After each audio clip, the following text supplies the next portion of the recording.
महाविकास आघाडीच्या उमेदवारांचीही अर्ज भरण्यासाठी लगबग सुरू आहे।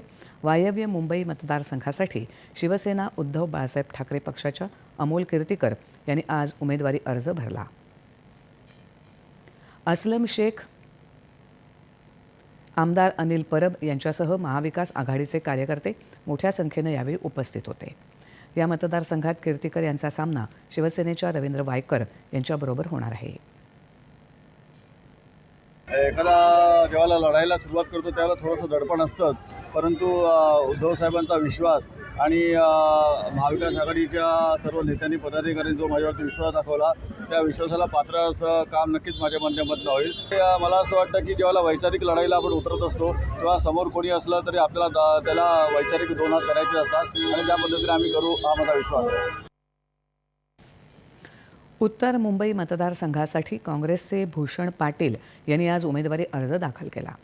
यावेळी महाविकास आघाडीचे नेते आणि कार्यकर्ते मोठ्या संख्येने उपस्थित होते। केंद्रीय मंत्री पियुष गोयल या मतदारसंघातून भाजपाचे उमेदवार असल्याने ही जागा तारांकित ठरली आहे। किया हुआ हाईफाई नेता है, लोगों के बीच का उसको कुछ पता नहीं, गरीबों के आंसू के बारे में उनको कुछ पता नहीं है। उन्होंने रास्ते पे उतर के अभी काम नहीं किया है, लोगों के प्रश्न के बारे में उनको पता नहीं, उत्तर मुंबई के क्या प्रश्न है उसकी उनकी जानकारी नहीं है। ऐसे नेता को यहाँ उतारा है और हमारे कांग्रेस पक्ष ने आज वहाँ पे मौका दिया है। भिवंडी लोकसभा मतदारसंघातून राष्ट्रवादी शरदचंद्र पवार पक्षाचे सुरेश उर्फ बाळ्यामामा म्हात्रे यांनी आज उमेदवारी अर्ज भरला। त्याआधी मोठी मिरवणूक काढून त्यांनी शक्ती प्रदर्शन केलं।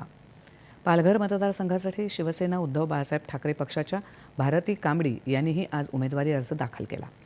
यावेळी शिवसेना उद्धव बाळासाहेब ठाकरे पक्षाचे नेते आदित्य ठाकरे तसंच महाविकास आघाडीतले नेते उपस्थित होते।